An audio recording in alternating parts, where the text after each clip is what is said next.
Hare Krishna, welcome to Bhagavad Gita study classes, session 6. So we begin with our prayers. Om Ajnanatimirandhasya Jnananjana Shalakaya Chakshurunmilitam Yena Tasmai Shri Guruve Namaha. Shri Chaitanya Manobhishtam Sthapitam Yena Bhutale Swayam Rupa Kadamayam Dadati Swapadantikam Vandeham Shri Guru Shri Yuta Padakamalam Shri Gurum Vaishnavamscha Shri Rupam Sagrajatam Sahagana Raghunatha Pitam Tam Sajivam Sadvaitam Savadutam Parijana Sahitam Krishna Chaitanya Devam Shri Radha Krishna Padan Sahagana Lalita Shri Vishaka Vitamscha.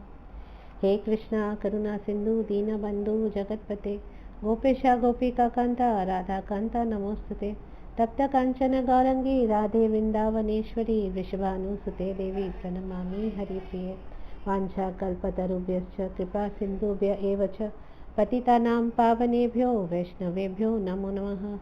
Jai Shri Krishna Chaitanya Prabhu Nityananda Shri Advaita Gadadhar Shivasadi Gaura Bhakta Vrinda. Hare Krishna Krishna Krishna Hare Hare Hare Rama Rama Rama Hare Hare. Om Namo Bhagavate Vasudevaya. Om Namo Bhagavate Vasudevaya. Om Namo Bhagavate Vasudevaya. So Ajasi verse 1.28 continue Kandasi. Arjun उवाच. I hope ताई भगवद गीता खोले वेठा आयो ऐं मुंहिंजे पुठियां verse खे repeat कयो पिया.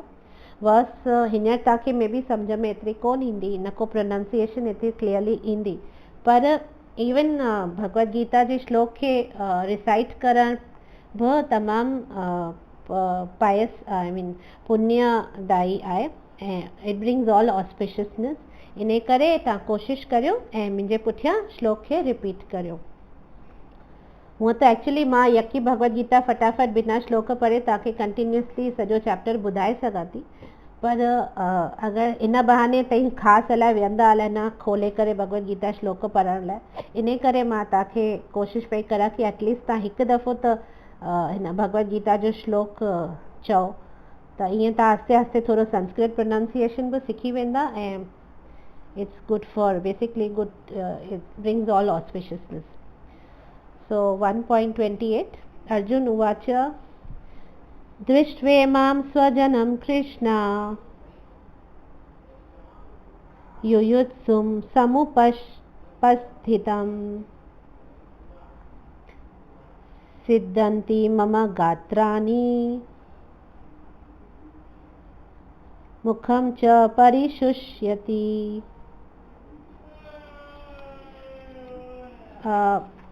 ई 1.28 खां 1.30 ताईं अर्जुना जो फर्स्ट रीज़न आहे फाइट न करण जो, त इन करे असीं 1.28 खां 30 यको पढ़ी करे पोइ सम्झंदासीं. सो वर्स 1.29 वेपथुश्च शरीरे में रोमहर्षश्च जायते गांडीवं सते हस्तात् त्वक्चैव परिधायते. 1.30 न च शक्नोमि अवस्थातुं भ्रमतीव च मे मनः निमित्तानि च पश्यामि विपरीतानि केशव. इन जो अर्थ है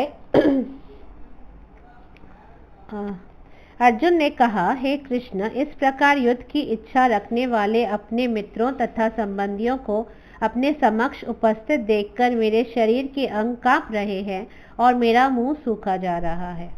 मेरा सारा शरीर कांप रहा है, मेरे रोंगटे खड़े हो रहे हैं, मेरा गांडीव धनुष मेरे हाथ से सरक रहा है और मेरी त्वचा जल रही है.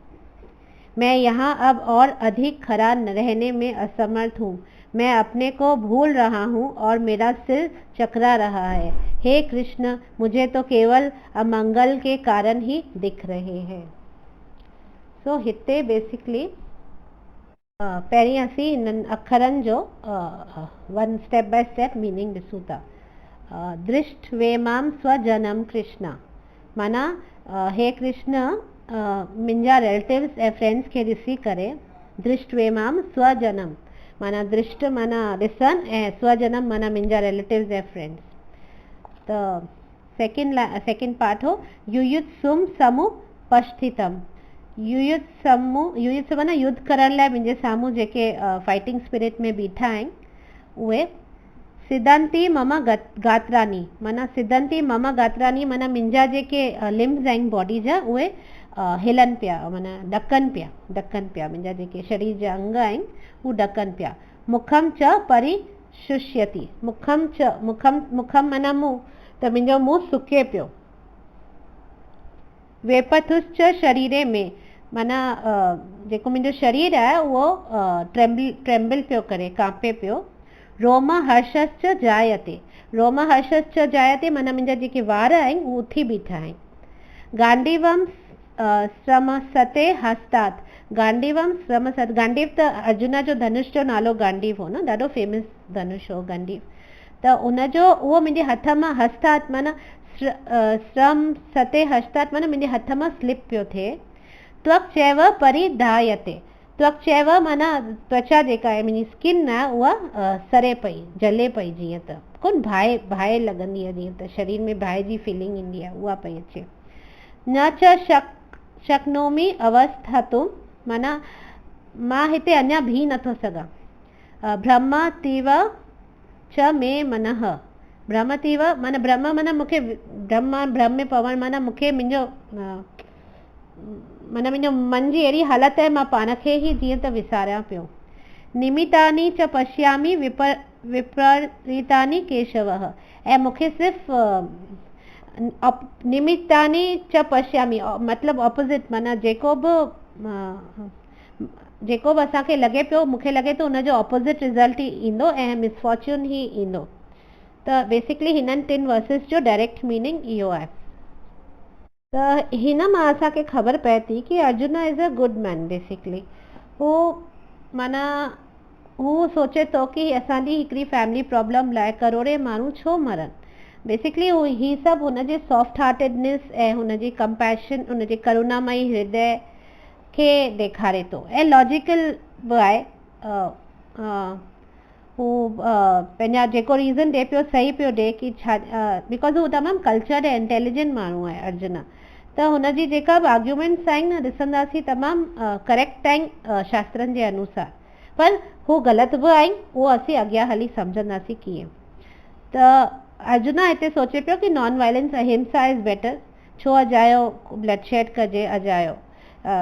ठीकु आहे दुर्योधन खे खपे किंगडम त वञी खणे माना basically he is trying to give up उहो हिते ॾेखारे पियो कि हुनजी बॉडी जा जेके सिम्टम्स आहिनि उहो ॾेखारनि पिया कि हू नथो बीह सघे वॉर में अञा वॉर शुरू ई कोन थी आहे, पर हू नथो बीह सघे, हू नथो सही सघे पंहिंजे हेतिरो ब्लडशेड जेको थींदो। जबकि हू क्षत्रिय हो, उन्हनि खे त कुझु इहे सिम्टम्स न अचणु खपनि, पर हिन खे त वॉर शुरू थियण खां पहिरीं ई इहे सिम्टम्स आया, ॾेखारण लाइ कि हुनजो हृदय केतिरो सॉफ्ट आहे।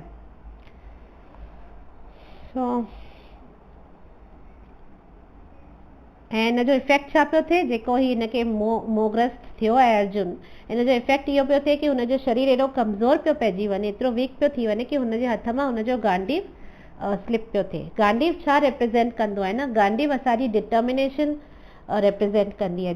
जॾहिं असांजी डिटर्मिनेशन, असांजी विल जॾहिं कमज़ोर थी वेंदी आहे न, त असीं हीअं ई गांडीव वांगुरु स्लिप थी वेंदा आहियूं। सो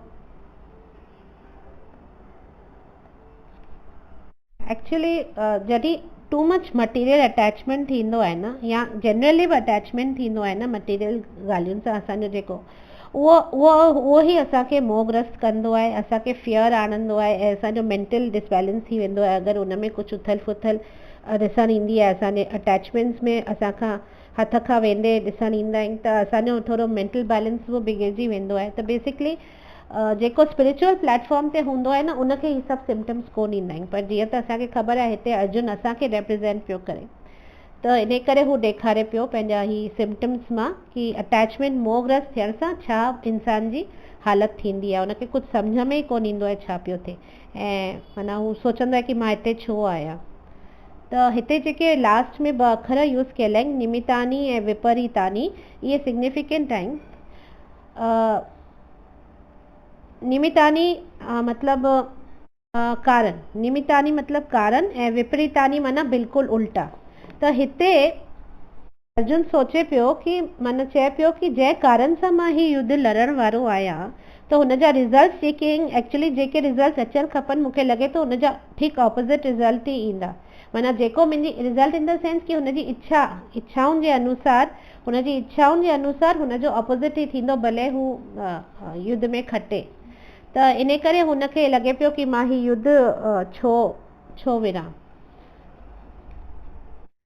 त हिते असांखे इहो ॾिसण थो अचे कि माना हर को हिते जॾहिं हू चए थो कि उल्टो ई थींदो जेको मां चाहियां थो, जेका मुंहिंजी इच्छा आहे, मूंखे लॻे थो ही बैटल उल्टो ई रिज़ल्ट ॾींदी, जंहिं कारण सां मां विड़ां पियो, पर ठीकु हुनजो उल्टो ई थियण वारो आहे। हिते हिन सॼी ॻाल्हि में असांखे इहो ॾिसणु अचे थो कि हर को सिर्फ़ु पाण में ई इंट्रस्ट आहे ऐं पंहिंजे वेलफेयर में ई, पर्सनल वेलफेयर में ई इंट्रस्टेड आहे।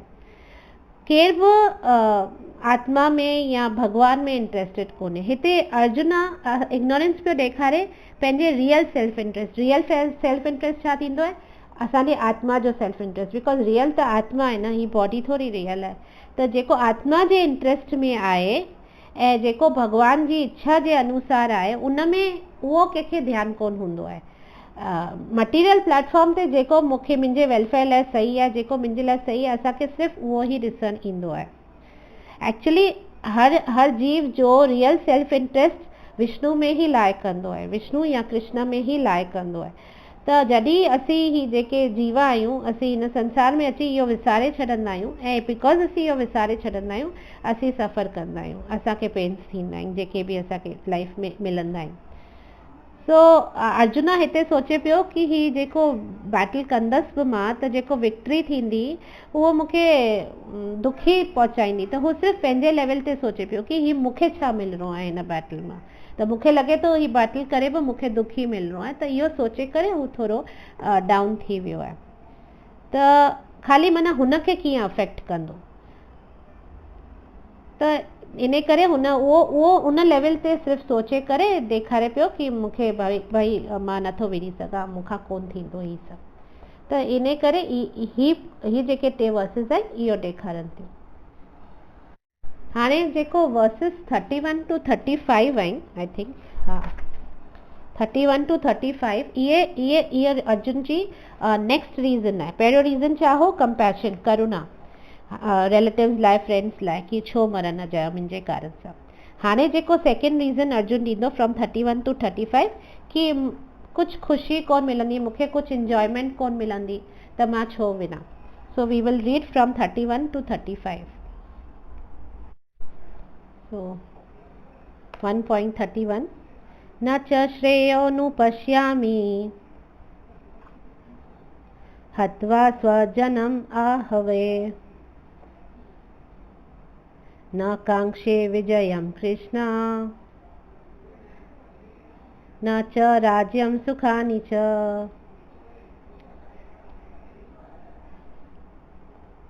32 to 35, किं नो राज्येन गोविन्द, किं भोगैर्जीवितेन वा, येषाम् अर्थे काङ्क्षितं नो राज्यं भोगसुखानि च, त इमेव स्थिता युद्धे प्राणान् त्यक्त्वा धनानि च, आचार्य पितर पुत्रास् तथैव च पितामह, मातुल श्वशुरा पौत्रा, श्याला सम्बन्धिनस्तथा, एतान् न हन्तुम् इच्छामि नतोऽपि मधुसूदन। अपि त्रैलोक्य राज्यस्य हेतो किं नु मही कृते निहत्य धार्तराष्ट्रान्ना का पितृस्य जनार्दनः। हे कृष्ण, इस युद्ध में अपने ही स्वजनों का वध करने से न तो मुझे कोई अच्छाई दिखती है और न मैं उसमें किसी प्रकार की विजय, राज्य या सुख की इच्छा रखता हूँ। हे गोविंद, हमें राज्य, सुख अथवा इस जीवन से क्या लाभ, क्योंकि जिन सारे लोगों के लिए हम उन्हें चाहते हैं वे ही इस युद्ध भूमि में खड़े हैं। हे मधुसूदन, जब गुरुजन, पितृगण, पुत्रगण, पितामह, मामा, ससुर, पौत्रगण, साले तथा अन्य सारे संबंधी अपना अपना धन एवं प्राण देने के लिए तत्पर हैं और मेरे समक्ष खड़े हैं, तो फिर मैं इन सबको क्यों मारना चाहूँगा, भले ही वे मुझे क्यों न मार डालें। हे जीवों के पालक, मैं इन सबों से लड़ने को तैयार नहीं, भले ही बदले में मुझे तीनों लोग क्यों न मिलते हों। इस पृथ्वी की तो बात ही छोड़ दे, भला धृतराष्ट्र के पुत्रों को मारकर हमें कौन सी प्रसन्नता मिलेगी। तो हिते जीअं असीं ॾिसूं था, न च श्रेयो नु पश्यामी, माना मूंखे सम्झ में नथो अचे, श्रेयो माना गुड, त मूंखे सम्झ में कोन थो अचे कि छा हिन मां आउटकम गुड ईंदो, माना छा सुठो थी सघे थो। हित्व स्वजन्म आहवे, माना पंहिंजे स्वजन्मनि खे मारण करे छा मिलंदो। न कांक्षे विजयम कृष्ण, कि विजय जी बि मूंखे हाणे इच्छा कोन्हे, मां डिज़ायर नथो करां विजय खे। न च राज्यम सुखानी च, न राज्य खपे न सुख खपे, मूंखे कुझु बि हिन में हाणे इच्छा कोन्हे, खपे मूंखे विञो ई कोन्हे। त बेसिकली हिते ॾेखारे थो कि हुनजो हाणे को इंट्रस्ट ई कोन्हे किंगडम में, अर्जुन इहो पियो ॾेखारे, बिकॉज़ हू एतिरो अट्रैक्ट थी वियो आहे पंहिंजे बॉडली रिलेशनशिप सां कि उनमें उनखे सभु कुझु ॿियो सभु कुझु माना कुझु बि मिठो कोन थो लॻे, ॿियो कुझु, हीअ अटैचमेंट एतिरो स्ट्रॉन्ग थींदो आहे जो हुनजी सुख, विजय ऐं हुन माना हर तरह जी राज्य, हुनखे कुझु बि हाणे न खपे। त हुनजो न हाणे फाइटिंग में जीअं त इंट्रस्ट ई कोन रहियो आहे। जीअं त अगरि जंहिंखे रोटी में इंट्रस्ट कोन्हे त हुनखे रधण में बि इंट्रस्ट निकिरी वेंदो आहे, अगरि खाइण में एतिरो इंट्रस्ट कोन्हे त तीअं ई अर्जुन हिते सोचे थो, तंहिंखां मां वञी जंगल वन में रवां शांति सां, ही मूंखे विढ़नो ई कोन्हे। हुनजो बेसिकली डिसइंट्रस्ट थी वर्स ॾेखारे थी कि हुनजो हाणे लड़ाई में को बि इंट्रस्ट कोन्हे, हू माॻई विढ़ण ई नथो चाहे। ऐं प्लस हू इहो बि चए थो कि जॾहिं जिन माइटनि लाइ असीं ही सभु चाहींदा आहियूं, ॾेखारण लाइ हू ऐं जेको बि असीं कुझु बि हासिलु कंदा आहियूं त असांखे रियल ख़ुशी तॾहिं मिलंदी आहे न जॾहिं असीं उहो कंहिंसां शेयर करूं, कंहिंखे ॾेखारूं। त जॾहिं उहे सभु ई कोन हूंदा, उहे सभु ई कोन बचंदा, त मां हीअ सभु पाए करे बि कंदसि छा, कंहिंखे ॾेखारंदसि, कंहिंसां शेयर कंदसि, त फ़ाइदो ई कहिड़ो। त माॻई हाणे एतिरो बि चए थो कि भले ही राज्य त छॾ, हस्तिनापुर जो मूंखे 3 लोक बि मिली वञनि न, हाणे मूंखे कोन विढ़नो आहे। त इहो हिते अर्जुन चए थो। ऐं हिते 2 अखर इम्पॉर्टेंट आहिनि हिन वर्स में। हिकिड़ो त ही कृष्णा खे गोविंदा करे एड्रेस करे थो। हाणे ताईं ॾिसंदा न सॼे भगवत गीता में कृष्णा जा अलॻि अलॻि नाला अर्जुन वरिता आहिनि, पर ईअं कोन्हे कि नाला रैंडमली वरिता आहिनि, हर नाले जो उन कॉन्टेक्स्ट में कुझु न कुझु मतिलबु आहे, माना इन ऑर्डर में आहिनि कि ईअं ई कुझु बि कोन वरितो आहे, माना हू नाले जो को न को कनेक्शन उन वर्स सां हूंदो। जीअं हिते कृष्णा खे हू गोविंद था चवनि। गोविंद अखर थींदो आहे, गो माना सेंसिस थींदा आहिनि, सेंसिस माना असांजूं जेके इंद्रियूं थींदियूं आहिनि। त ऐं विंद ईंदो आहे विंदती मां, कि सभु कुझु ख़बर आहे। Govind is the controller of our senses, माना हू असांजो सेंसिस जो कंट्रोलर आहे, नोअर आहे। नोअर माना हुनखे सभु कुझु ख़बर आहे, बिकॉज जेको कंट्रोलर हूंदो हुनखे ख़बर बि हूंदी, नॉलेजफुल नॉलेज हूंदी असांजे सेंसिस जी, असांजे मन में छा पियो हले या असीं छा चाहियूं था। हिते अर्जुन हुनखे गोविंद चए पियो बिकॉज हू एक्सपेक्ट थो करे कि बिकॉज तूं गोविंद आहीं, तूं छा मुंहिंजे मन खे नथो सम्झी सघीं, त तूं त गोविंद आहीं, तोखे त मुंहिंजे मन खे सम्झणु खपे कि मुंहिंजे मन में हींअर छा पियो हले। त हिते एक्चुअली मतिलबु उल्टो पियो निकिरे, छो की लाइ अगरि हू गोविंद आहे, असांजे इंद्रियुनि खे ॼाणण वारो आहे, असांजे इंद्रियुनि जो स्वामी आहे, त असांखे हुनजी सेवा करणु खपे, न कि असीं एक्सपेक्ट करूं कि हू असांजी सेवा करे। हिते अर्जुन एक्सपेक्ट पियो करे कि कृष्ण हुनखे सम्झे, गोविंद हुनखे सम्झे। त हिते उल्टो actually we should not expect God to serve us. त जेके माण्हू जेके स्पिरिचुअलिटी में या हिन भक्ति में हू जेके ॿार हूंदा आहिनि, ॿार जी लेवल ते, उहे भॻवान खां एक्सपेक्ट कंदा आहिनि कि भॻवानु असांजो ऑर्डर सप्लायर आहे, असीं जेको घुरूं, जेको चाहियूं भॻवानु असांखे ॾे। त इहे जेके ॿारनि जी लेवल ते हूंदा आहिनि न, उहे भॻवान मां इहे सभु एक्सपेक्ट कंदा आहिनि। पर जेके भक्ति में वॾे लेवल, हाई लेवल ते पहुची वेंदा आहिनि न, हू भॻवान खां कुझु कोन चाहींदा आहिनि, हू उल्टो भॻवान जी सेवा करणु चाहींदा आहिनि।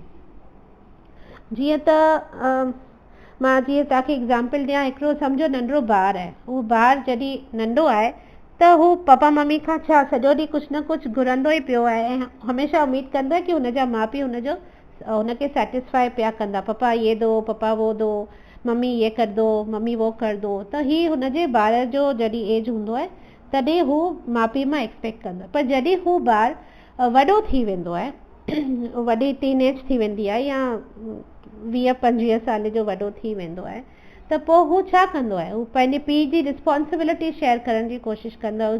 पाण ई अॻियां वधी करे चवंदो आहे, पपा मां बिल भरे थो अचां, मां हीअ करे थो अचां, या माउ खे चवंदो आहे मां तुंहिंजा पेर दॿायां या हीअ वठी अचां तुंहिंजे लाइ, या कीअं हेल्प करां। त हू सर्व करणु चाहींदो आहे। जीअं हू वॾो थींदो आहे, हू माइटनि जी शेवा करणु चाहींदो आहे। तीअं ई भक्ति में ईअं थींदो आहे। जब भक्ति में जेके भॻवान खे मञनि था, फॉलो कनि था, धार्मिक माण्हू आहिनि, त जेके low level in the sense कि अञा उन्हनि जी मेंटेलिटी एतिरी मैच्योरिटी कोन आई आहे दिमाग़ में, त हू तेसिताईं भॻवान खां पिया घुरंदा आहिनि, सभु कुझु घुरंदा रहंदा आहिनि। पर जॾहिं हू मैच्योरिटी अची वेंदी आहे न, पोइ हू भॻवान खां घुरंदा कुझु कोन्हनि, हू ख़ाली मौक़ो ॻोल्हंदा आहिनि कि असीं कीअं बेस्ट में बेस्ट भॻवान जी असीं शेवा करे सघूं, जंहिं नमूने थी सघे असीं भॻवान जी शेवा करे सघूं। त बिकॉज़ जेको असांखे खपे उहो हुनखे पहिरीं खां ई ख़बर आहे, ऐं हुन जेको असांखे ॾिनो आहे या जेको असांखे ॾींदो उहो असां लाइ सही हूंदो, इहो असांखे विश्वास अची वेंदो आहे। त इन करे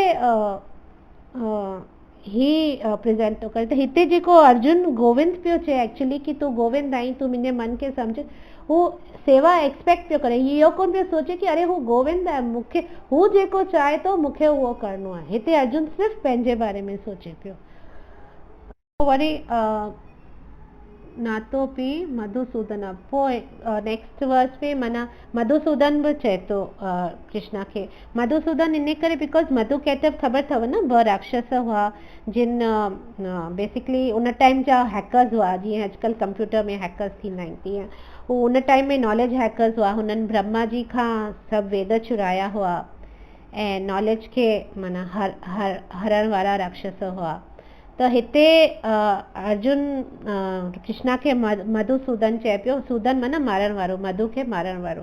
त कृष्णा ई उन्हनि खे मारियो हो, त हू नॉलेज खे हरण वारा राक्षस हुआ न। त तीअं ई हिते अर्जुन ॾेखारण जी कोशिशि करे पियो कि मुंहिंजी बुद्धि, मुंहिंजे नॉलेज खे बि मधु वांगुरु राक्षसनि हरे छॾियो आहे ऐं इन करे मूंखे कुझु सम्झ में कोन पियो अचे। त मुंहिंजे अंदरि जो जेको मधु राक्षस आहे उनखे बि तूं मार। त इन करे मूंखे कंफ्यूजन थी वियो आहे ऐं मुंहिंजे कंफ्यूजन खे तूं मार, त माना हुन मधु खे, मुंहिंजे अंदरि जे मधु राक्षस खे तूं मार। ऐं हिकिड़ो ॿियो नालो हिते यूज़ कयो वियो आहे, जनार्दन। लास्ट ॾिसंदा न 35 जो लास्ट वर्ड आहे, का पृथ्वी स्यज जनार्दन। त जनार्दन जो हिते मतिलबु आहे, त जनार्दन जो एक्चुअल में अर्थ आहे कि maintainer of all living entities, माना जन माना जेके जीव आहिनि जन, त उन्हनि जो मेंटेन करण वारो खे जनार्दन चइबो आहे। त हिते कृष्णा उनखे जनार्दन चई तोखे पियो कि तूं जनार्दन आहीं, तूं सॼे जीवन खे, संसार जे जीवन खे मेंटेन करण वारो आहीं, त तूं कीअं हिननि जी मृत्यु जी इच्छा पियो करीं। माना जेको जनार्दन आहे उहो कंहिंजी मृत्यु जी इच्छा कीअं थो करे सघे, त तूं छो हिननि खे मारण थो चाहीं। त इहो हिकिड़ो मीनिंग आहे। ऐं ॿियो मीनिंग जनार्दन जो आहे कि जना माना माण्हू ऐं आर्दना माना किलर। त जनार्दन जो इहो मतिलबु आहे कि माण्हू खे मारण वारो, अर्धन करण वारो। त इहो बि हिकिड़ो मीनिंग आहे।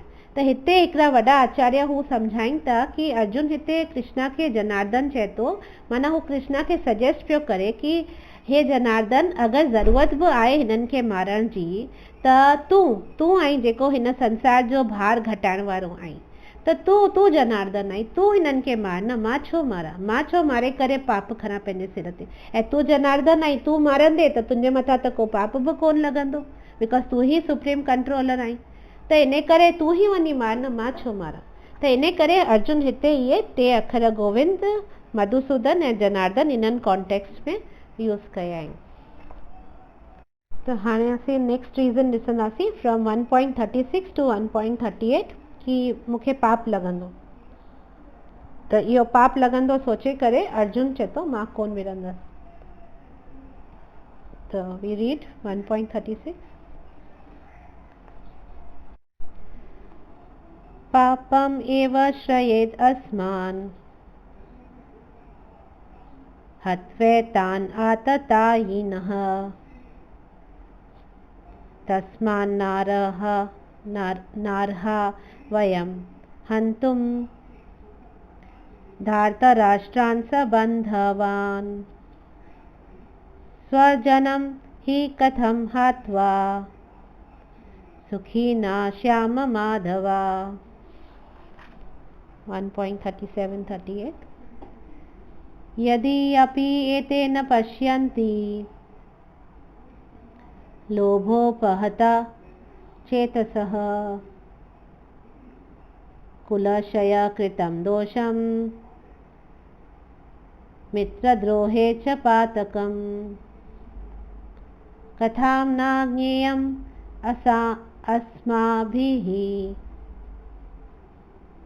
पापार अस्मान् निवर्तितुम् कुलक्षय कृतं दोषं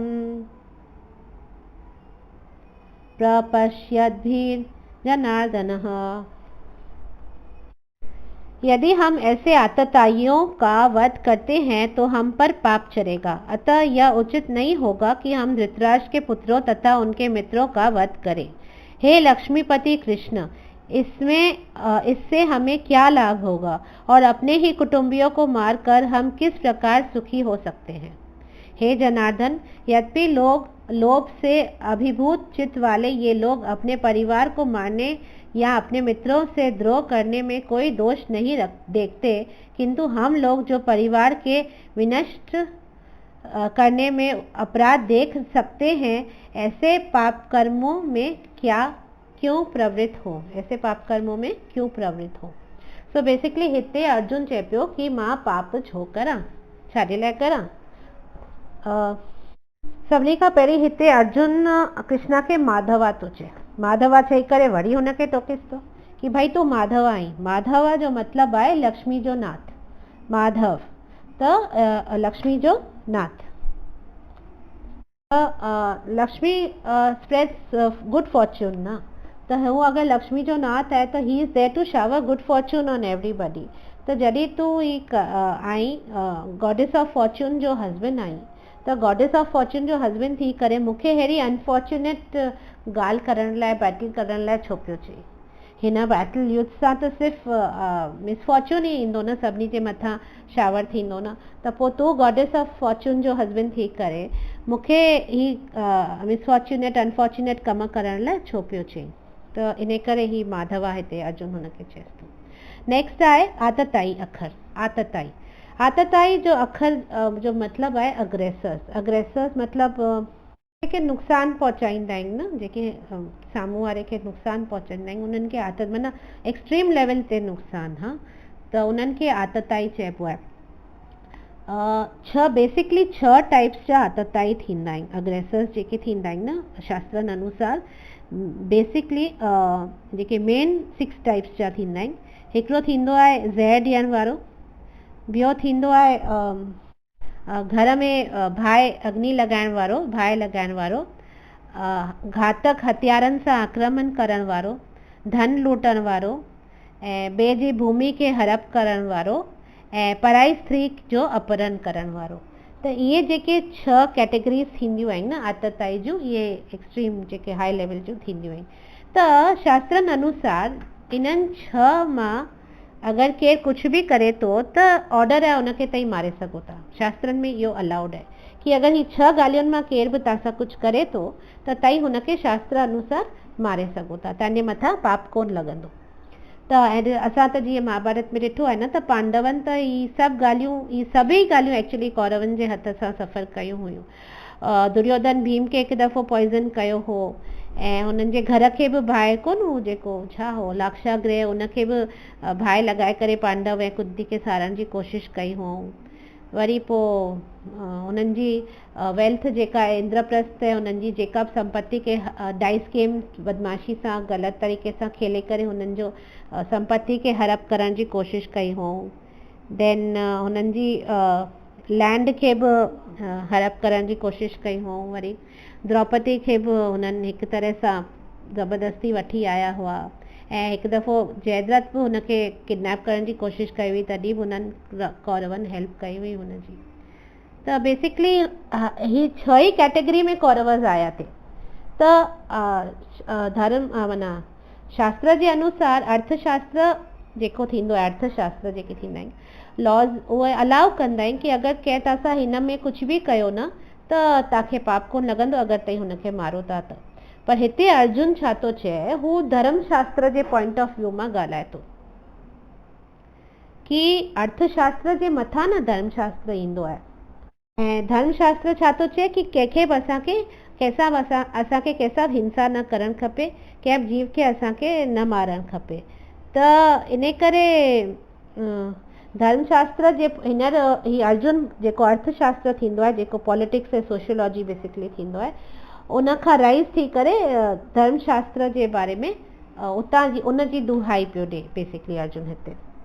हुनखे पर इहो रियलाइज़ कोन पियो थिए, जीअं कि हिकु सोल्जर आहे, अगरि हू वञी करे बैटल में विड़े थो त सोल्जर खे गवर्नमेंट पारां माण्हुनि खे मारण लाइ मेडल ॾींदी आहे।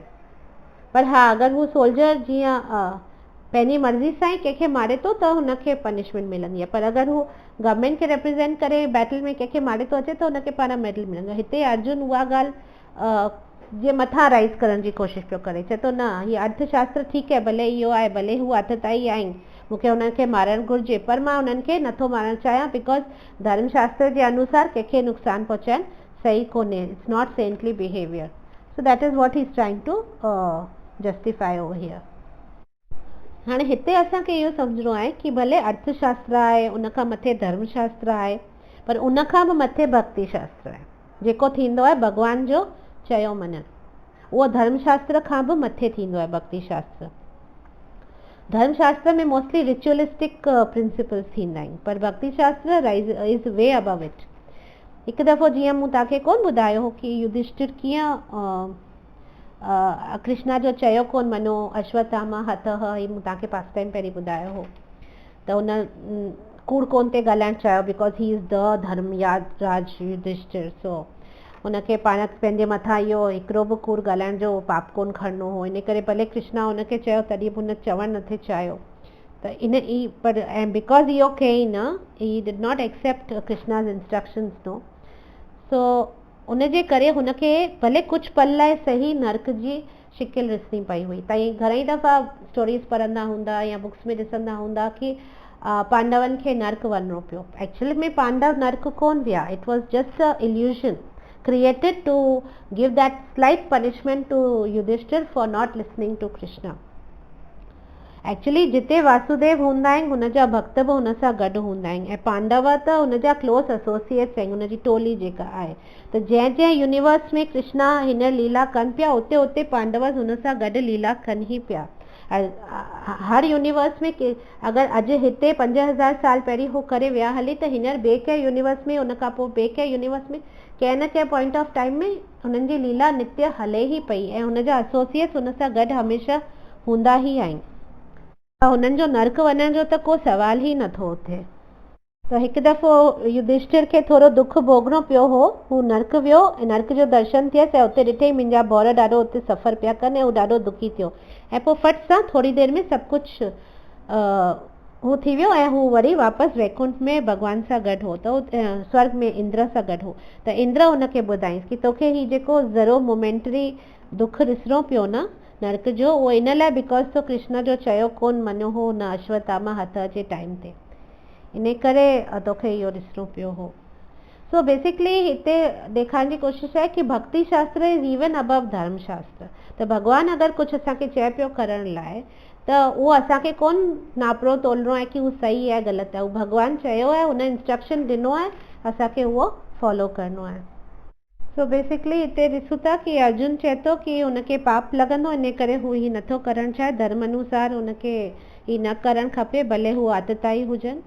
त ऐं प्लस हू ॿुधाए थो कि अगरि मां हिननि खे मारंदसि त बिकॉज़ ही सभु एडमिनिस्ट्रेटिव हेड्स आहिनि न, सॼे संसार में जा एडमिनिस्ट्रेटर्स हिते प्रेज़ेंट आहिनि सभु किंगडम्स जा। त अगरि ही मरी वेंदा त पोइ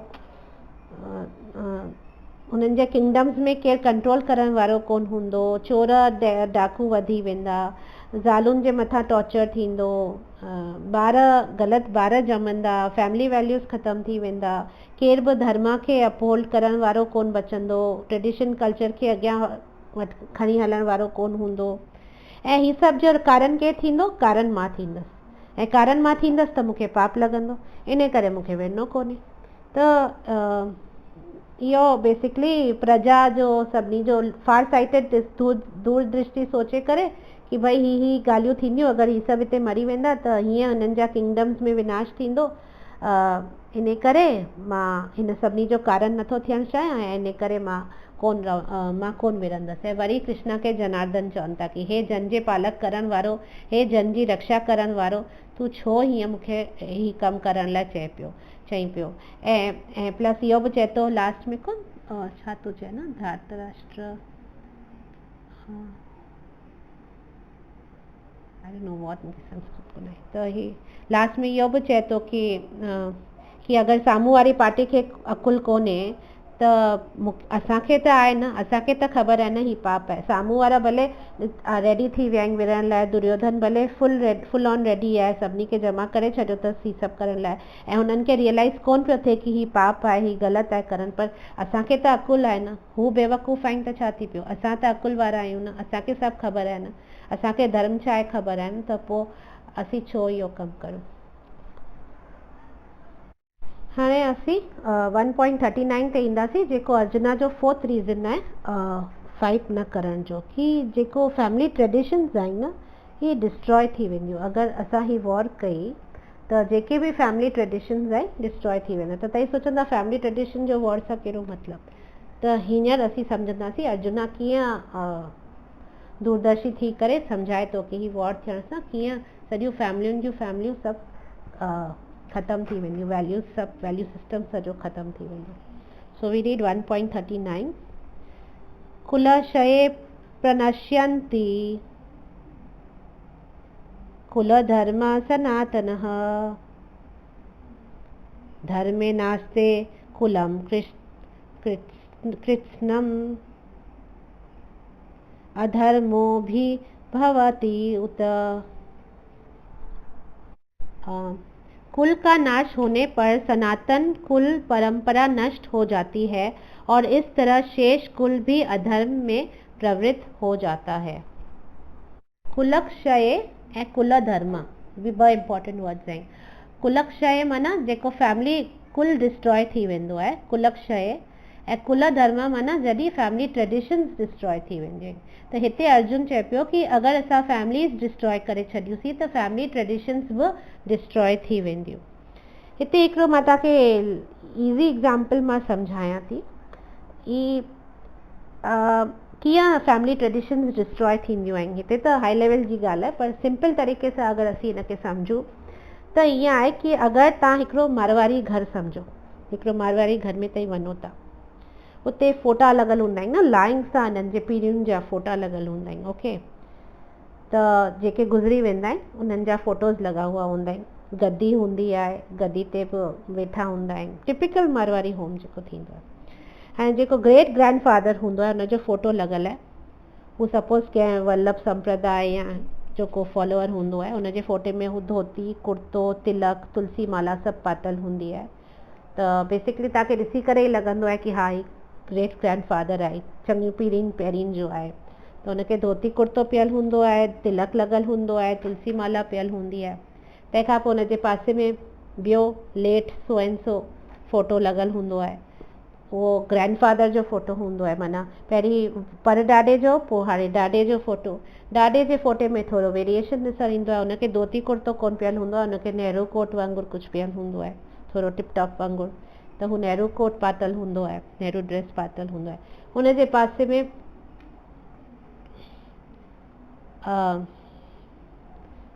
हिकिड़ो माना परॾाॾो, ॾाॾो, वरी पीउ जो फ़ोटो लॻल हूंदो आहे।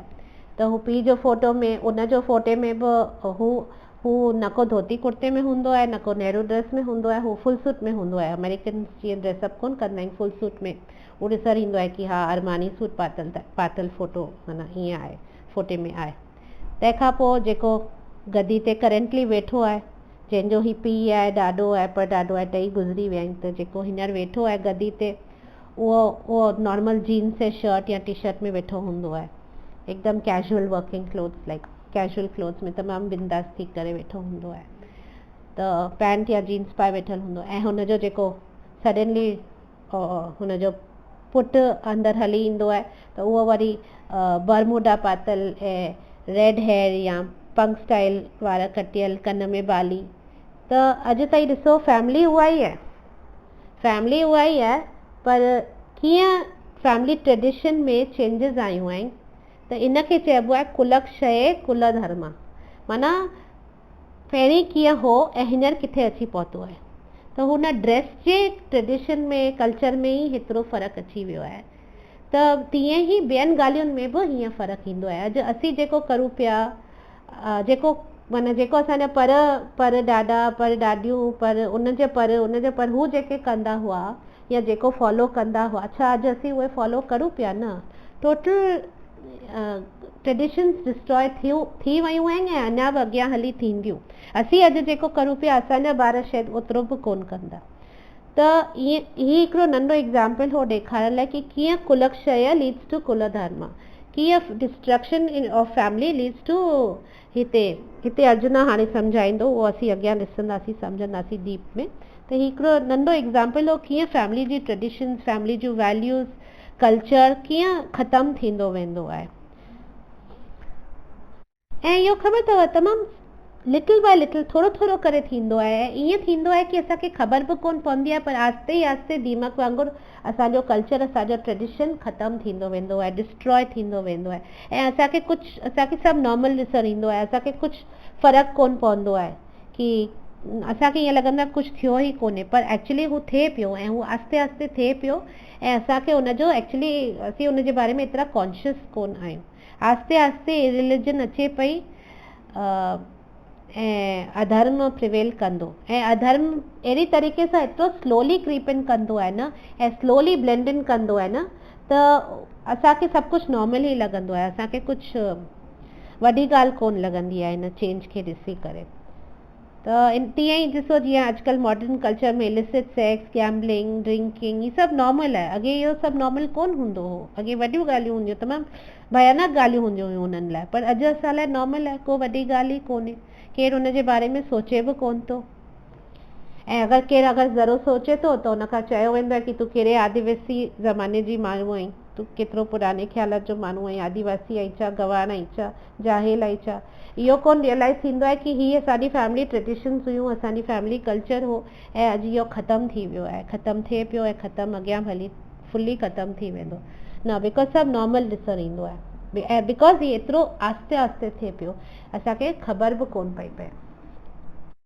1.40 अधर्माभिभवात् कृष्णा प्रदुष्यन्ति कुलस्त्रियः स्त्रीषु दुष्टासु वार्ष्णेय जायते वर्णशंकरः। हिन जो अर्थ है, हे कृष्ण, जब कुल में अधर्म प्रमुख हो जाता है तो कुल की स्त्रियां दूषित हो जाती हैं और स्त्रीत्व के पतन से हे वृष्णि वंशी अवांछित संतानें उत्पन्न होती हैं। सो हिते अर्जुन चए पियो कि जॾहिं ही इरिलीजन जेको अधर्म फैलजंदो आहे त जेके ज़ालूं थींदियूं आहिनि न उहे पोल्यूट थी वेंदियूं आहिनि ऐं बिकॉज़ उन्हनि जो पतन थी वेंदो आहे न स्त्री जे जेको धर्म जो, त उनजे करे जेके ॿार ॼमंदा आहिनि न उहे माना उन्हनि जो माना फैमिली मां ॿार कोन ॼमंदा आहिनि। यू अंडरस्टैंड हिनखे मां कीअं एक्सप्लेन करां? सी हाणे सभिनी खां इम्पॉर्टेंट मैरिज जो रीज़न थींदो आहे कि क्वालिटी ॿार क्वालिटी ह्यूमन बीइंग हिन संसार में आणनि, इहो ई रीज़न थींदो आहे। एक्चुअल रीज़न शादी जो इहो ई थींदो आहे। विवाह जो मतिलबु आहे विशेष रूपेण वहति, माना विशेष रूपेण वहति माना उहो ई पर्पस ऑफ विवाह आहे कि असांखे दैट विवाह means that which carries you forward, वहति it carries you forward, it uplifts you, माना तव्हांखे हायर स्टेज ते वठी ईंदो आहे। कीअं त कि विवाह करे माण्हू इन लाइ विवाह कंदा आहिनि कि हू सुठा ॿार हिन संसार खे ॾेई सघनि। त प्रोजेनी हिकिड़ो इम्पॉर्टेंट पार्ट आहे विवाह संस्कार जो वैदिक कल्चर में, बिकॉज सोसाइटी कॾहिं फ्लरिश नथी करे सघे अगरि सुठा क्वालिटी जा ॿार कोन्हनि सोसाइटी में। त ॿार अगरि सुठा माना उन्हनि जी क्वालिटी सुठी, माना उन्हनि में संस्कार सुठा पियल हुजनि, अगरि अहिड़ा ॿार कोन्हनि त सोसाइटी कॾहिं सुठी नथी थी सघे। Because good seeds only bring good fruits ऐं वरी good fruits will bring good seeds, so it is a process, ईअं ई थींदो आहे। सो अर्जुन हिते वरिड आहे कि जेको वूम ऑफ द लेडी आहे उनखे प्योर हुजणु खपे व्हेन शी गेट्स मैरिड। अगरि उहो प्योर आहे त जेको माण्हू थींदो आहे, मर्द थींदो आहे, उनजो बि सीड प्योर हुजणु खपे। जॾहिं इहा प्योरिटी यूनाइट थींदी आहे तॾहिं ही हिकिड़ो पावरफुल हीरो हिन सोसाइटी लाइ ॼमंदो आहे, अदरवाइज़ त कुता बिला ई पैदा थींदा आहिनि। दैट इज़ वॉट प्रभुपाद चवंदा हुआ आहे, it will only produce cats and dogs because children which are born out of lust and compassion, they are not good seeds, they are impure. So even if you give them very good education, असीं केतिरो बि उन्हनि खे ज्ञान ॾियूं, शिक्षा ॾियूं, केतिरो बि सुठी तरीक़े सां करूं न, पर बिकॉज हू बिज प्योर कोन्हे न, त कल्चर डिस्ट्रॉय थींदो ई। इहो सभु अर्जुन हिते सोचे पियो। त बेसिकली हिते अर्जुन ही चए पियो कि माना विमेन जेके डेलिकेट सेक्शन आहिनि हिन सोसाइटी जा, जॾहिं हुननि जा घोट हिते सभु मरी वेंदा हिन वॉर में, हिते जेका वॉर थींदी सभिनी जा फैमिली जा हेड्स हिते आहिनि, हू सभु मरी वेंदा। त जॾहिं सभु मरी वेंदा त हू अकेलियूं थी वेंदियूं त हू एक्सप्लॉइट थींदियूं, ऐं पोइ एक्सप्लॉइट थींदियूं त हुननि खे अवांछित संतान पैदा थींदी जंहिंमें को कल्चर कोन थींदो, because they were not born out of यज्ञ। मैरिज इज़ अ यज्ञ, छो मैरिज इज़ अ यज्ञ? बिकॉज उन यज्ञ मां संतान प्रकट थींदी आहे, that is the fruit comes out of the यज्ञ।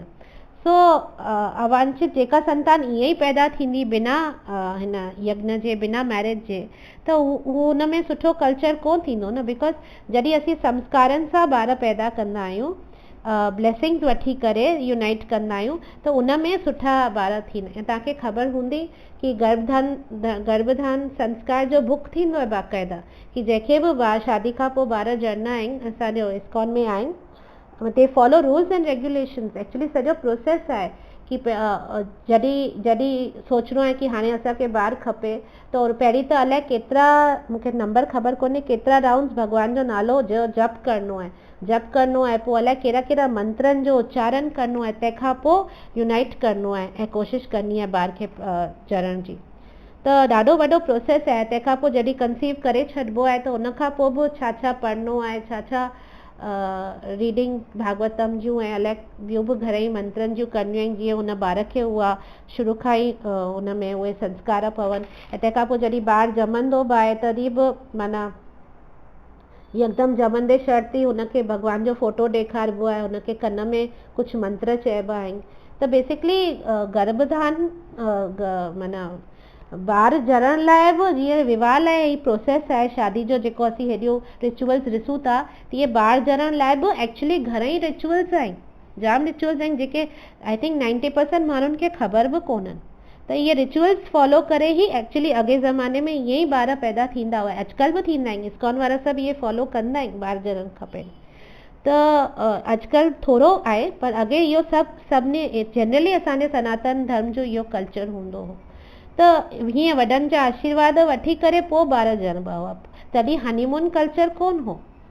त हनीमून कल्चर त हाणे आयो आहे, ऐं पोइ जॾहिं ॿार भूत प्रेत वांगुरु ॼमनि था, पोइ चवनि था की ही ॾिस ही अहिड़ा ॿार असांखे आहिनि, या असांजे टाइम केतिरो सुठो हो ऐं हिननि खे ॾिसो।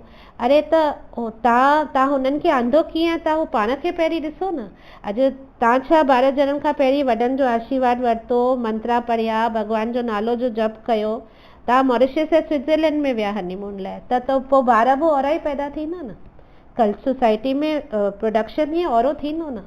त ही सभु ॻाल्हियूं ॾाढियूं डीप आहिनि, हींअर मां तव्हांखे सम्झाए बि कोन सघंदसि, न को तव्हां हेतिरो हींअर वठी सघंदा, पर ही सभु ॻाल्हियूं आहिनि ऐं जेके फॉलो कनि था त उहे एक्चुअल में सुठा ॿार हिन संसार में आणनि था, ऐं उहे ॿारनि में उहा शक्ति हूंदी आहे हिन संसार खे कॉन्ट्रीब्यूट करण लाइ पॉज़िटिवली। सो अर्जुन ही सभु सोचे पियो की अगरि हीअं थी वेंदो त पोइ हीअं अनवांटेड प्रजनी ईंदी ऐं अहिड़ा ॿार ईंदा त पोइ अञा संसार जो पतन थींदो, इन करे हू नथो विढ़णु चाहे। सो 1.41 शंकरो नरकायैव कुलघ्ना नाम कुलस्य च पतन्ति पितरो हे येषां लुप्तपिंडोदक क्रिया। न जो अर्थ है, अवांछित संतानों की वृद्धि से निश्चय ही परिवार के लिए तथा पारिवारिक परंपरा को विनिष्ट करने वालों के लिए नारकीय जीवन उत्पन्न होता है। ऐसे पतित कुलों के पुरखे माना पितर लोग, पितर कौन चेबाइन जेके, गिर जाते हैं क्योंकि उन्हें जल तथा पिंड दान देने का क्रियाएं समाप्त हो जाती हैं। हिते बेसिकली पितरनि जे बारे में अर्जुन ॻाल्हाए पियो कि जेके पितर थींदा आहिनि न, हू डिपेंड कंदा आहिनि सेरेमनीज़ ते। पितरनि खे अगरि कुझु सफरिंग मिलंदी पई आहे मथे, त उन्हनि खे उन मां रिलीफ लाइ हू डिपेंड कंदा आहिनि जेके असीं हिते सेरेमनीज़ परफॉर्म कंदा आहियूं उन्हनि लाइ। जेके फैमिली मेम्बर्स हिते हुननि लाइ जेको तर्पण कंदा आहिनि या पिंड कंदा आहिनि या जेको बि कंदा आहिनि, उहो सभु सां हुननि खे ॾाढो आथत मिलंदी आहे। ऐं अगरि उहो सभु हिते बंदि थी वेंदो त हू जेके फैमिली मेम्बर्स जेके पितर असांजा आहिनि, हू हमेशह लाइ नरक में रहिजी वेंदा। त इहो सभु बेसिकली हिते अर्जुन चवण जी कोशिशि करे पियो, बिकॉज़ ॾिसो न, अगरि ही अनवांटेड प्रोजेनी हिन संसार में ईंदी, कुलक्षया विल लीड टू कुलधर्मा, त ही जेको वंशंकर माना जेके ही ॿार जेके पैदा थींदा बिना शादी जे, बिकॉज़ मर्द हूंदा कोन घर जा, त ज़ालूं अकेलियूं थींदियूं त उहे एक्सप्लॉइट थींदियूं त अहिड़ा ॿार बि ॼमंदा जेके फैमिली ट्रेडिशन मां कोन निकिरंदा। त ही पोइ छा थींदो, जेके फैमिली में ॿार ई न कंदा आहिनि जेको पोइ पिंड श्राद्ध जेको बि कंदा आहिनि फोर फादर्स लाइ, त हू फोर फादर्स बि जेके हिते त फैमिली हेड्स मरी वेंदा, गॾु गॾु हुननि जे फोर फादर्स खे बि नर्क में हमेशह रहणो पवंदो, बिकॉज़ हुननि खे हितां खां कुझु बि हुननि लाइ हिते सेरेमनीज़ कोन थींदियूं। ॾिसो त वैदिक कल्चर में सभु कुझु ॾाढो इंटर कनेक्टेड आहे। असांजी अंडरस्टैंडिंग इहा आहे कि केरु मरी थो वञे तो ख़तमु, सभु कुझु ख़तमु, कुझु आहे ई कोन बचियल पोइ। एक्चुअली जेको डेथ खां पोइ थींदो आहे उहो असांखे ख़बर हुजणु खपे, तॾहिं ई असीं सुठी तरीक़े सां हिते पंहिंजे पितरनि लाइ कुझु करे सघूं था। सो एक्चुअली थींदो छा आहे, डेथ खां पोइ चयो वेंदो आहे कि 3 यमदूत ईंदा आहिनि। 3 यम जॾहिं मृत्यु थी वेंदी आहे कंहिंजी, त 3 यमदूत ईंदा आहिनि। 3 यमदूत ईंदा आहिनि, हुननि जे हथ में रोप्स हूंदा आहिनि। उन रोप सां हू जेको सटल बॉडी थींदी आहे न, मूं तव्हांखे शुरू में क्लासिस में सम्झायो हो न कि सटल बॉडी माइंड, इंटेलिजेंस ऐं फॉल्स ईगो सां ठहियलु हूंदी आहे। पंच महाभूत जी जेका हीअ बॉडी थींदी आहे, तंहिंखां पोइ हिनजे अंदरि सटल बॉडी थींदी आहे, उनजे अंदरि आत्मा थींदी आहे।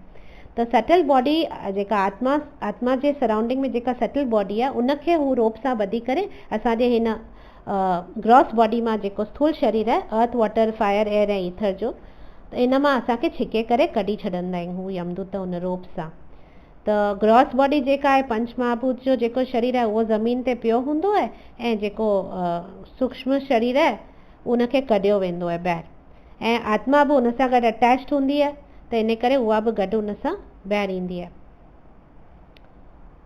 बिकॉज़ आत्मा सटल बॉडी सां वधीक अटैच्ड हूंदी आहे इन करे हू ग्रॉस बॉडी खे छॾे ॿाहिरि हली ईंदी आहे एंड असीं चवंदा आहियूं कि वो चले गए तो कहाँ now we have to understand कहाँ so there is an onward journey of the soul to the abode of Yamraj माना हितां खां वठी जॾहिं मृत्यु थी वेंदी आहे त हू यमदूत उनखे कढी करे यमराज जे घर ताईं वठी वेंदा आहिनि त हीअ हिकिड़ी जर्नी थींदी आहे हीअ लंबी जर्नी थींदी आहे त हाणे असांखे सम्झो आहे कि जेको ब्रह्मांडम आहे हिन में 14 लोक आहिनि असांजो सतो लोक आहे जीअं मूं तव्हांखे सम्झायो आहे भूलोक आहे इन लेवल ते मिलियंस ऑफ प्लैनेट्स आहिनि ऐं बिलो बि आहिनि ऐं मथे बि आहिनि असांजे प्लैनेट्स त जेको bottom most after these 14 planets जेको 14 लोकनि खां पोइ जेको सभिनी खां हेठि थींदो आहे उते हिकिड़ी जॻह आहे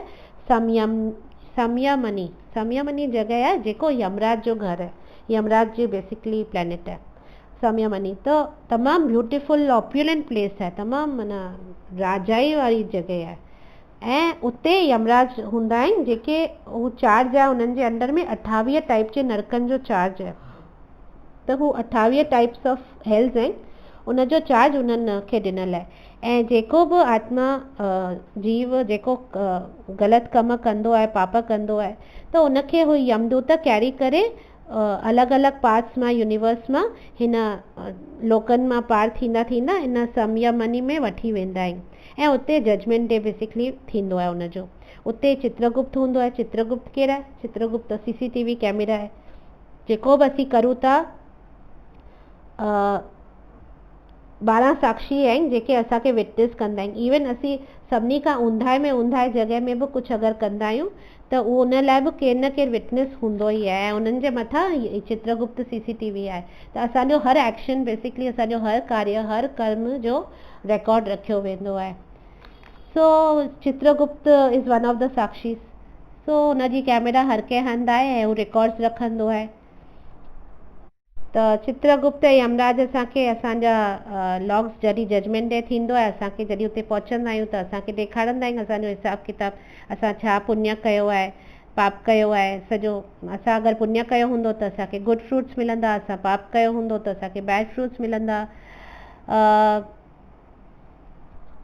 त हीअ जेको सांसारिक अरेंजमेंट आहे भॻवान जो घणेई माण्हुनि खे इहा ॻाल्हि कोन सम्झ में ईंदी आहे चवंदा आहिनि असांखे नथी इहा ॻाल्हि सम्झ में अचे असांखे विश्वास कोन्हे या असांखे ॻाल्हि नथी वणे त हू हिन मां नज़र चुराईंदा आहिनि पर जिन खे को जेके माण्हू ग़लति कोन्हनि उहे उन्हनि खे ही अरेंजमेंट सां को प्रॉब्लम कोन हूंदी आहे छोकी लाइ अॼु ताईं पुलिस खां छो डिॼंदा अगरि तव्हां पुलिस खां डिॼंदा आहियो माना ज़रूरु तव्हांजे पेट में चोर आहे तव्हांजे मन में चोर आहे तव्हां कुझु ग़लति कयो आहे तॾहिं तव्हां पुलिस खां डिॼंदा पर अगरि तव्हां कुझु कॾहिं कयो ई कोन्हे ग़लति कमु त तव्हांखे हुननि खे ॾिसी करे तव्हां फ्रेंडली वाइब्रेशन ईंदो न हुन सां त तीअं ई जेके ॻाल्हियूं थींदियूं आहिनि जिन माण्हुनि जे मन में कुझु न कुझु हूंदो आहे न ग़लति कयल या त हू हिननि ॻाल्हियुनि मां नज़र चुराईंदा आहिनि की हीअ सभु कोन थींदो आहे या we don't believe in all these things अच्छा because they don't like the idea of being watched ना केरु उन्हनि खे ॾिसे पियो 24 कलाक उहा ॻाल्हि उन्हनि खे वणंदी कोन्हे त ही सॼो अरेंजमेंट आहे हे मां सोचां पई हिन लाइ हिकिड़ो मूंखे ॿ टे माण्हुनि चयो बि आहे मां आई थिंक हिन खां पोइ हिकिड़ो क्लास रिकॉर्ड कंदसि सिर्फ़ु हिन पिंड क्रिया ते ऐं पितृपक्ष ऐं पिंडदान ऐं श्राद्ध ऐं ही सभ जे बारे में जीअं तव्हांखे डिटेल में थोरी मां नॉलेज मां बि वठी करे तव्हां सां शेयर करे सघां त I think after this class I will take one class of that shraddh then we'll have some clarity न बिकॉज दिस इज़ को लर्निंग न तव्हां सां गॾु मां बि पढ़ां पई त मां जेतिरो थी सघे हिन ॻाल्हि ते रिसर्च करे ऐं क्लास ठाहे तव्हांखे ॾींदसि नेक्स्ट क्लास होपफुली सो हिन शॉर्ट में ॾिसूं था त किथे हुआसीं हा त चित्रगुप्त तो हू लॉग्स ॾेखारे करे असांखे अकॉर्डिंगली मिलंदी आहे अगरि असां सुठो कयो हूंदो आहे त असीं हायर प्लैनेट्स माना स्वर्ग में वेंदा आहियूं इंजॉय करण लाइ या असीं सफ़र कंदा आहियूं 84 लख योनियुनि में अलॻि अलॻि योनियुनि में असांखे सफ़र करण लाइ मिलंदो आहे त बेसिकली ॾाढो कॉम्प्लेक्स मैकेनिज़म आहे ऐं हीउ सॼो ठहियो आहे असांजी डिज़ायर्स खे फुलफिल करण लाइ सुठी डिज़ायर्स सुठियुनि ॻाल्हियुनि जो डिज़ायर माना असांजे हिसाब सां उहो सभु कुझु सुठो आहे, पर सृष्टि जे अनुसार अगरि असां कुझु सुठो करूं पिया त असांखे सुठो फल मिलंदो, कुझु ख़राबु करूं पिया त ख़राबु फल मिलंदो। बेसिकली सॼो सिस्टम आहे। ऐं तीअं ई हिकिड़ो सिस्टम आहे by which we can assist our forefathers in their journey after death. तीअं ई त हाणे हिकिड़ो ही जेको जर्नी थींदी न चित्रगुप्त ताईं ऐं यमराज ताईं पहुचल आहे, त इन जर्नी में असीं पंहिंजे फोर फादर्स खे असिस्ट करे सघंदा आहियूं। त ही जेको बि असीं हिते कार्ज उन 12 महीने में असीं हुन लाइ कंदा आहियूं जीव लाइ जंहिंजी मृत्यु थी वई आहे, उनखे पिंड उदित क्रिया चयो वेंदो आहे। त उहो पिंड उदित क्रिया छोकी लाइ उहो उनखे हेल्प कंदी आहे और मटीरियल फैसिलिटीज़ ॾियण लाइ, कि जॾहिं हुनखे उहा जर्नी में हुनखे उते ऐं केॾी महिल त घणेई रिएक्शन्स बि हुनजा असीं हटाए सघंदा आहियूं हिते हुन लाइ पूजा पाठ ऐं क्रिया करे करे। त बेसिकली असीं हेल्प कंदा आहियूं उन्हनि डिसेंडेंट्स खे, उन्हनि पितरनि खे स्मूथली हुन जर्नी में थोरो उन्हनि खे हेल्प मिले। त इहे सभु ॻाल्हियूं आहिनि जेके श्राद्ध तर्पण पितृपक्ष ही सभु ॻाल्हियूं आहिनि, पर घणेई माण्हुनि खे इन जे बारे में का नॉलेज कोन्हे। ऐं बिकॉज़ नॉलेज कोन्हे त हू पंहिंजी लाइफ इग्नोरेंस में अज्ञानता में जीअनि पिया, ऐं बिकॉज़ हुननि खे अज्ञानता आहे त हुननि खे कुझु ऑब्लिगेशन जी फीलिंग बि कोन थी अचे पंहिंजे पितरनि जे पारां। अॼु तव्हांखे ख़बर ई कोन हूंदी त तव्हांखे उहो फीलिंग बि कोन ईंदी न कि असांखे पंहिंजे पितरनि लाइ कुझु करिणो आहे। त हुननि खे उहा ऑब्लिगेशन बि कोन थी अचे बिकॉज़ नॉलेज ई कोन्हे इन जे बारे में। ऐं ऑब्लिगेशन कोन थी अचे त बॉदर बि कोन्हनि, पर ही बॉदरेशन पर चवंदा आहिनि न इग्नोरेंस इज़ नो एक्सक्यूज़। त ही जेको आहे इहो ईअं हलण सां जेको असांजे पितर थींदा आहिनि उन्हनि खे काफ़ी कुझु सफ़र करिणो पवंदो आहे। ऐं बिकॉज़ हुननि ई अहिड़ा ॿार ॼणिया जेके अहिड़ी ज़िंदगी जीअनि पिया ऐं पंहिंजे माइटनि लाइ बि कुझु कोन पिया कनि, त उन जे करे हू ई ज़िम्मेदार आहिनि न, बिकॉज़ हुननि अहिड़ा संस्कार कोन ॾिना न, त इन करे हुननि खे सफ़र करिणो पवंदो आहे। ऐं अर्जुना हिते ॾिसे पियो, हिते सोचे पियो कि अगरि ही वॉर असीं कंदसि त ही सभु ॻाल्हियूं थींदियूं ऐं पिंडोदक क्रिया ख़तमु थी वेंदी, गुम थी वेंदी, पीपल अधर्मी थी वेंदा। सो ही सभु ॻाल्हियूं अर्जुन ॾाढो परियां ताईं सोचे करे चए थो मूंखे कोन वेंदो आहे। So will continue in the next class. अॼु ओवर टाइम थी वियो आहे, I am sorry. So Hare Krishna, thank U very much. Hari बोल।